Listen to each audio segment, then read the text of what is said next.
What is up, everybody? Welcome to DFS by the Numbers. These are my full card breakdown and predictions for Dana White's Contender Series Season 6, Week 6. I need all the wins, yeah.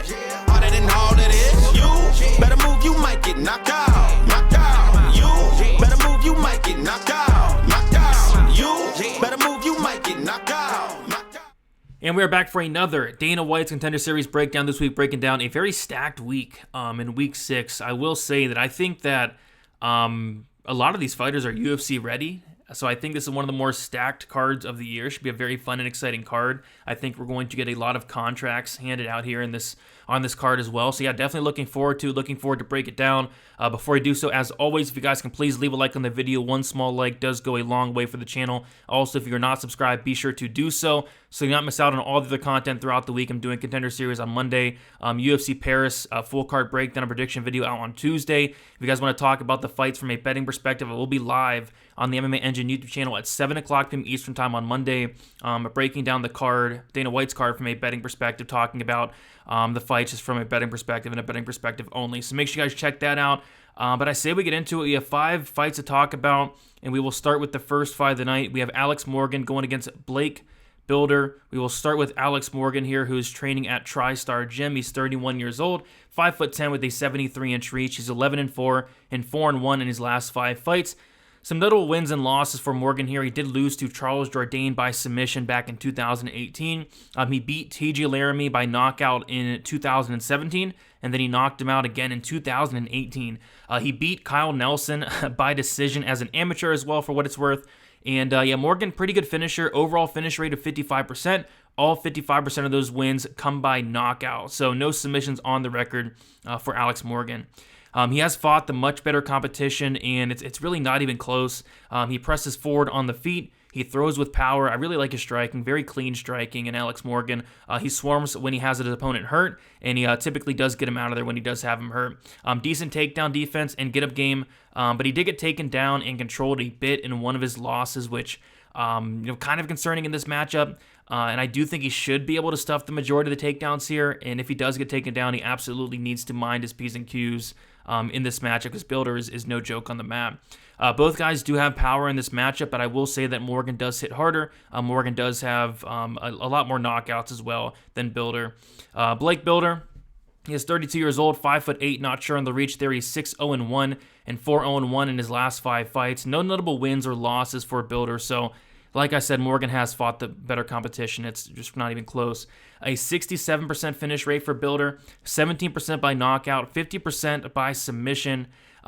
So some notes I have on Builder here. So he was the champion in CFFC, a very good promotion. And on the feet, he does walk forward with pressure the entire time. I have seen him get dropped a lot, and that's a big concern for me. But he has very good recoverability. He's getting dropped, he's getting right back up, and he's getting right back in your face, which, you got to like that. I'm not a fan of his striking defense. He is pretty hittable, and I'm just not a fan of his chin as well. He's getting hurt a lot, way too much for my liking. But he's a very tough guy. He has no quit in him, and you got to like fighters like that. Has very good power in his hands, has some solid wrestling and grappling, very good back takes when the fight hits the mat, and I would love to see him go for takedowns in this fight. I think that's a really big path to victory. If he can get on top here or take the back, I see him having a lot of success. The chin really scares me here, but he is tough as nails, and he will be there for 15 minutes. He's not going to quit. He's going to be in your face at all times. This is a close fight. Let's take a look at the odds here, and we do see that Alex Morgan opened up as a minus 145 favorite, currently minus 212. Blake Builder opened up as a plus 125 dog. He's currently plus 182, and I don't know. I feel like this fight is much closer than the line does indicate, because Builder, although I don't like his chin, and I guess Morgan could potentially knock him out here. I like his recoverability. I like his pressure. He has that dog in him. He's going to be there the entire 15 minutes. And on top of that, the takedowns, they could be there. And we've seen Morgan taken down. We've seen him controlled. And if Builder is able to get this fight down to the mat, his grappling's really slick. So on the feet, I just see it being very competitive. I like Builder walking forward. The chin scares me, of course, but if he can kind of fight through that, not get knocked out, I feel like it's a very close fight, mixing the takedowns as well. I'm kind of leaning Builder here to win a very close and competitive decision. Should be a back-and-forth war, but I do like Builder to get it done as a dog here. So give me Builder for the win. The chin's sketchy, but I do think he has what it takes to get the job done. So Builder for the win, Builder by decision. All right, we'll move on to the next fight here. We have Victoria Dudakova going against Maria Silva. Yeah, looking forward to this fight. We have Maria Silva, 26 years old, 5'3" with a 65-inch reach, 8-0, obviously 5-0 in her last 5 fights. Some notable wins. She did beat Catherine Paprocki by decision on the Contender Series. We'll talk more about that matchup in a bit, but a 75% finish rate overall. Half of those come by knockout, half of those come by submission.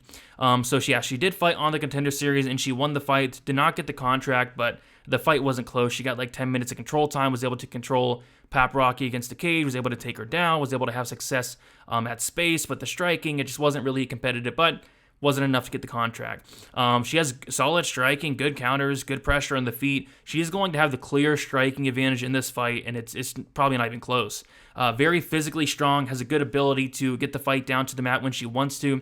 She seems to be positioned over submission, which I love, and has some good ground and pound on top. So she can be taken down pretty easily, and that is a concern in this matchup, but like I said, she's very physically strong. She's tough to hold down, and when she is getting taken down, she is threatening with submissions right away. She has some very good reversals on the mat as well. Very solid grappling and control when she's on top, and just overall very impressed with the game of Silva. Like I said, the takedown defense is a concern here, and that's kind of where I'm iffy on this fight for her, but like I said, she does a really good job at getting back up and reversing the position, and I think she can definitely do so in this matchup. Victoria Dudakova, she's very young, 23 years old, 5'6", 5-0. No notable wins or losses for her. She's not fought the best competition. And 100% finish rate for Dudakova. 20% by knockout. I think that knockout was either like a doctor stoppage or a cut stoppage. And then the rest are by submission. When she's typically winning, when she's typically finishing, it does come by submission. She's very dangerous on the mat, very good grappler. She has okay wrestling and good top control, but she's very sloppy on her entries, and she can be reversed. And I do think we're going to see a lot of that here. She flops to her back at times. She's very comfortable on the mat, and she does give up a lot of position, and it's super concerning. She doesn't seem to offer a ton on the feet. She's constantly looking to get the fight down to the mat. She does a ton of clinching, and she's looking to get the ground or the fight down to the ground really at all times. I mean, when you watch the tape on her, you just don't really see much striking at all. She's relentless with the takedowns, and sometimes to her detriment because she gets sloppy at times, and she's able to get reversed, and it's just not a good look. But she's very, very dangerous when the fight hits the mat, and she is a finisher. She's dangerous on top. She's dangerous off her back. She's constantly looking for submissions, and I think she's good. I think both these fighters are very good, but we'll take a look at the odds here. We have Silva as a pretty big favorite. Silva is the biggest favorite on the card. Opening up -180, she's currently -265. Dudakova opened up +155, currently +225. I think, honestly, we could see both these fighters in the UFC, but I think Silva is just very impressive, very well-rounded. She has the striking. In this matchup in particular, she is going to have the clear striking advantage, and it's just not even close at all. And on top of that, I feel like she's more physically strong. I feel like she can get takedowns.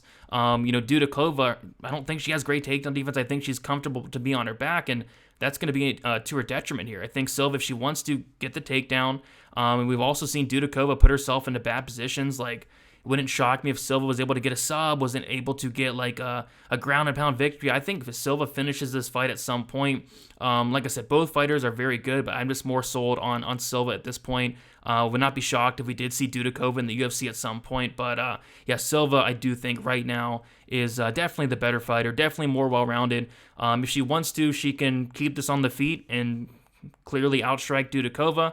And if she wants to, she can take down Dudakova and have success on top. Her control is very good. So yeah, I like Silva here quite a bit.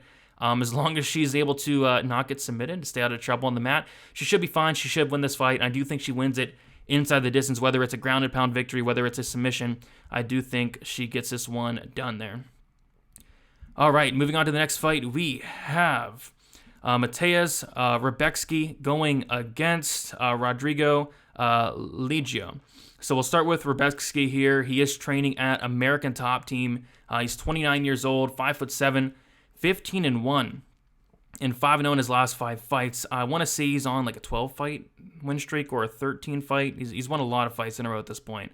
He hasn't really fought anybody notable per se, but his level of competition is not bad at all. He's fighting not bums. So that's good. An overall finish rate of 86%, 53% of those coming by knockout, 33% of those coming by submission. Some notes I have on Rebecki. He trains at a good gym. Like I said, American Top Team. He's working with really good guys such as Grant Dawson, such as Mozvar Evloev, like very good guys there at American Top Team. He's very physically strong, and his wrestling is very impressive. I've seen him pick guys up, walk him across the cage, and slam him down. Great timing on his takedowns, nasty grounded pound, and really good control when he gets on top. Good grappling. When he does get position, in dominant positions, he's able to land ground and pound. I've seen him cut up multiple guys with elbows, able to get into the crucifix position. Just very good stuff from Rebecki here in terms of the grappling, in terms of the grounded pound. I really like what I see from the guy. He will give up position at times to go for submissions, but when he's doing that, most of the time it's working out. But at this level, at the UFC level, you don't really want to do that, but hey, it's working for him. Very dangerous anywhere the fight goes. He pressures forward on the feet with power. He is a little bit wild on the feet, and this is a fight where I would not like him to strike much, and we'll talk about why, but he has been knocked out in his only loss, which again is kind of concerning to me. He does throw combinations to close the distance to get his opponents against the cage, and that's when he'll eventually go for takedowns, and I would like to see a lot of that here. He has a really good body kick that he spams. I do think we'll see some of that in this matchup, and he is very undersized against the majority of his opponents, and he's going to be undersized here. So yeah, he's 5'7", and then his opponent is going to be like 5'11", so he's going to be at a size disadvantage, but that's something he's kind of used to. If he's able to pass this test, I think he's going to be a serious problem in the UFC. Very impressed with Rebecki, but he's got a tough test. Rodrigo Ligio, this guy's no joke. He's 33 years old, 5'11". He's 12-1 and 4-1 in his last 5 fights. Finish rate of 83%. All of those come by knockout. He has a ton of power in his hands. He's so dangerous on the feet. Questionable takedown defense. I saw him taken down very easy a few times, which in this matchup you don't really like to see. Doesn't seem to offer a ton off his back, and he can be held down at times. He can also be held against the cage for long periods of time, which again, I don't like seeing that. Takedown defense is going to be something that is going to give him some problems in this fight against Rebecki, to say the least. But if he connects here, I mean, this guy has so much power. Like, the power in this guy's hands is scary. It looks like he's barely touching these guys, and he's putting them out cold. I saw him land a nice uppercut, put this guy out cold. Saw him land another big shot, and these guys are going down hard, and they're taking a while to wake up. Ligio's striking is very solid, and the power is scary here. So if you're Rebecki, you are going to want to get this fight down to the mat. Do not get into a brawl with Ligio. Get the fight down to the mat. The path to victory here is so clear. Ligio's takedown defense is not good. Rebecki should have no problem whatsoever taking this guy down, getting into a dominant position, and eventually finishing the fight. But for every second this fight is on the feet, Ligio is going to be live for a knockout. So we'll take a look at these odds here. Rebecki, decent-sized favorite, opening up -230, currently -235. Ligio opening up +195, currently +200. I do think Ligio should be getting some decent respect here, and he is. Rebecki, I think this guy's the real deal. But I don't want to completely count out somebody that has so much power in Ligio. But the path to victory is there. It's clear as day. Get this fight down to the mat. Ligio can't stuff a takedown. Should be an easy night at the office. But if Rebecki wants to test his striking and stand and bang, it could be a very short night for him. But I do trust him to go out there, get takedowns. I think he has what it takes to win this fight. And I'm going to say he does win it inside the distance with a ground and pound TKO. All right, next we have, scrolling up here to my notes, we have Matias Pena going against Cedric's Dumas, SD Dumas. We'll start with Pena here. He's 25 years old, 6'3", not sure on the reach there, 6-0. Obviously 5-0 in his last five fights. No notable wins or losses for him. So notes I have on Pena. So he has a kickboxing and a Muay Thai background. Had some fights in Glory MMA. A lot of kickboxing fights. I think like somewhere in like the 20s in terms of kickboxing fights. Has a lot of them, and then has a decent amount of Muay Thai fights as well. So we started MMA recently though in 2020. He looks to be in incredible shape for this fight. Went and checked out his Instagram. He looks to be ready to go. This guy's in some serious shape. He's very big for the division, 6'3", very hard leg kicks, and very active with those leg kicks as well. Has shown really good takedown defense, and I think this is key. Shown very, very good takedown defense. I've not seen him taken down, and that's a good thing, and it's a bad thing for me because I don't know how good his ground game is. I don't know, how good he is off his back. If he's taken down, is he have a good get-up game? Is he a fish out of water off his back? I don't know. But I will say his takedown defense is legit, very hard to take down, which is good. Solid power in his hands. Would like to see him let his hands go more, though, because when he does, he puts people out. When he flurries, he's extremely dangerous, and he does have really good cardio, and he carries his power late as well. So Penas, he has that kickboxing, the high-level striking background. If he's able to keep it upright, he's going to win a lot of fights, and probably including this one. SD Dumas is 27 years old, 6'3" with a 79-inch reach, 6-0, and obviously 5-0 in his last 5 fights. He has a finish rate of 83%, 67% by knockout, and then 16% by submission. So he trains out of a 10th Planet gym, so his grappling's on point. He as well is big for the division, very long, and uses his length very well. He has some solid wrestling and seems to have some very slick grappling, very good control, and very heavy on top, and he can win minutes on the mat, very good ground and pound. On the feet, lots of feinting. I like what I see from the guy on the feet. He's active with the leg kicks, and he kicks very hard. I saw him get a leg kick knockout. The guy got kicked in the leg so many times, he said no more. His leg kicks are pretty nasty, to be honest. Very good scrambling and a very impressive ground game overall in Dumas. He is going to be at a striking disadvantage in this fight, but I don't think it's like a huge gap in between these two and their striking. Obviously, you got to favor Penas. He has the the high level striking background. He's a very good striker, but Dumas I don't think is too far behind as some might really think here. And then if Dumas can get this fight down to the mat, I'd imagine he's going to have a lot of success. Let's take a look at these odds here. We have this is the closest line fight on the entire card. We have Penas open up -140 currently, -142. Dumas open up +120 currently, +122. And it's a tough one because, when I take a look at Penas, I see the phenomenal takedown defense, and that's good. It's just what happens if Dumas gets this fight down to the mat. If he gets this fight down to the mat, it's going to get very interesting. If he does not get this fight down to the mat, you got to favor Penas. I like the kicks of Penas. I like the cardio of Penas. I like the power of Penas as well. And if he stuffs these takedowns, I think he wins this fight. So it's a close fight. I think I'm going to slightly lean with Penas. I trust his takedown defense. The dude looks physically strong, looks to be in incredible shape, and I think he stuffs the takedowns here, keeps it on the feet, and at that point, I think he has the slight advantage here. So it's a closely lined fight for a reason, but I'm going to take Penas to win. I'm going to take Penas to win by decision. All right, and then we have the main event here. We have Ishaku Kinoshita going against Jose Henrique. We'll start with Kinoshita. So both these guys are super young. Kinoshita is 22 years old. He's 6 foot. He's 5-1 and 4-1 in his last 5 fights. No notable wins or losses for Kinoshita. He has a 100% finish rate, 60% by knockout, and 40% by submission. So yeah, like I was saying, he's super young. He's just turning 22, I think like a month ago. But he looks pretty solid for his age. Takedown defense is a little bit questionable. He can be taken down, but he does have a pretty good get-up game. He does give up his back when he is taken down, but he is able to work his way out of those bad positions. He takes his time and picks his shots very well on the feet. And when he does throw, he throws everything with power. He has hard leg kicks, head kicks, and knees as well. Saw him knock somebody out with a flying knee, which was nice. He can be a little bit wild and over-aggressive at times, which can be to his detriment, but in this fight in particular, I kind of like that aggressiveness, and we'll talk about why.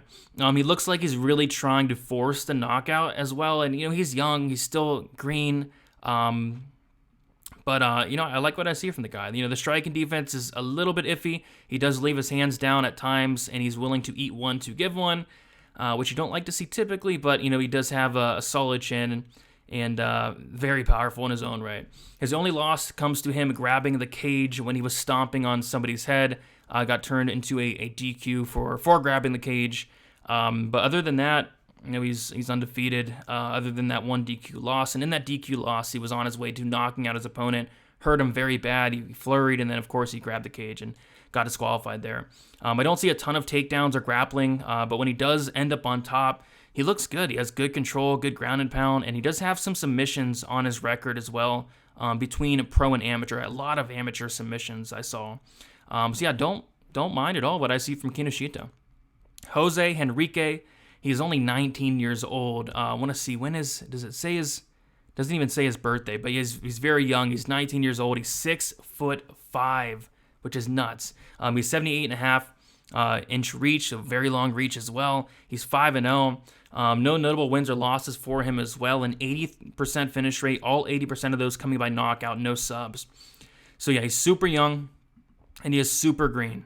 He kind of reminds me of like a Kennedy Nzechukwu, where the physical traits are all there. He's huge, good cardio, toughness, but he's still super, super young and green. The size is there though.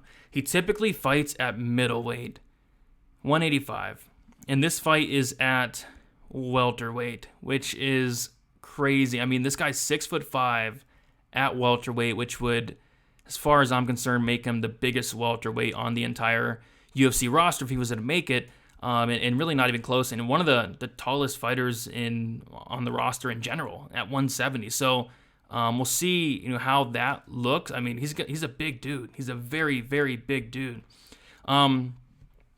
When he's on the feet, he rips the body very well. I would like to see him use his reach more. He has that long reach. I would like to see him, jab a lot more. He does throw some jabs, but I'd like to see a lot more solid kicks, solid knees. He doesn't seem to have a ton of power in his hands. When he's finishing guys, it's typically like him overwhelming them with volume. And when he does get on the inside, he's actually pretty good. I saw him finish somebody with like elbows, like he was like spamming elbows against the cage. Eventually got the finish there. He's not bad. He's 19 years old. He's still very young, still very green. He's shown very good takedown defense, very hard to take down. I have seen him go for takedowns himself. He is pretty heavy on top. I don't know. I just don't think he's completely ready yet. He's 19 years old. I think he'll be back. I think he'll be in the UFC one day. He's training at a very good gym. What is he training at? Nova União, which I do like to see that. But at this point, I think Kinoshita has just shown me more. He looks more UFC ready to me. He's the harder hitter. He's more aggressive. He's faster. I do like Kinoshita in this fight, but you never know. I mean, Henrique, he's young. Maybe we do see some serious improvements from the last time he's fought. I think all the physical tools are there. If he can just put it together, this guy could be dangerous. I mean, 6'5" at welterweight. I mean, you don't ever see that. So, give me Kinoshita. I don't know, by knockout or I'll say by knockout. I'll say he knocks out Henrique. But yeah, this is a good fight. I think both these guys are legit. I think pretty much every single person on the card is, pretty legit, honestly. I mean, I think you can make a case for, any of these fighters going into the UFC, honestly. Like this is one of the most stacked cards I've probably ever seen. I mean, Builder's good, Alex Morgan's very good, Dudakova's a very good grappler, Maria Silva's really good, Legio has a ton of power, Rebecki's a beast. I mean, these Dumas is a good fighter. Pena's is good. I mean, all these fighters are very good. So we have 10 really good fighters to look forward to on Tuesday. Probably one of the better cards of the year. So definitely looking forward to it. The odds on the main event, Kinoshita opened at -140, currently -205. Henrique opened up +120, currently +175. So yeah, I think Kinoshita is more ready at this point. But we will eventually see Henrique in the UFC. You gotta believe. He's only 19. So those are the predictions for Dana White's Contender Series Week 6. Thank you guys so much for watching. UFC Paris full card breakdown and prediction video will be out on Tuesday. Leave a like on your way out. Subscribe to the channel as well. Best of luck, guys, and we'll talk to you guys very soon. See you.